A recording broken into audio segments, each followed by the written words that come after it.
Swali jingine muhimu, hivi tunazuiaje uchaguzi? Tunazuiaje uchaguzi? Kwani wewe mwananchi wa Sumbawanga ni lazima uende kwenye kituo cha kupigia kura? Watakuwekea bunduki hivi twende ukapige kura? Chochote wanachopendekeza tukisusie, tukikatae. Chochote wanachotuletea tukikatae. Na mara ya mwisho nimeangalia sheria za nchi hii, bwana wakili mwenyekiti, mimi sijaona mahali ambapo anasema tukikataa kwenda kwenye kuandikishwa ni dhambi, tumevunja sheria wala.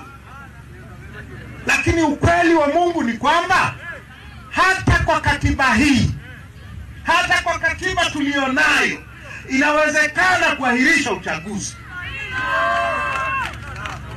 Inawezekana. Katiba imesema kama kuna dharura, uchaguzi unaweza ukaahirishwa kwa mwaka mmoja. Hata kama bunge lilikuwa limevunjwa, likisubiri uchaguzi, ikitokea dharura, katiba inasema bunge litaitishwa na wabunge wale kwenda kujadili ile dharura, na litapewa mwaka mmoja kwa katiba hii. Sasa hawa wabunge wa CCM wanataka kutuaminisha kwamba wanahitaji miezi mingapi kubadilisha sheria za uchaguzi ili kutengeneza mazingira bora.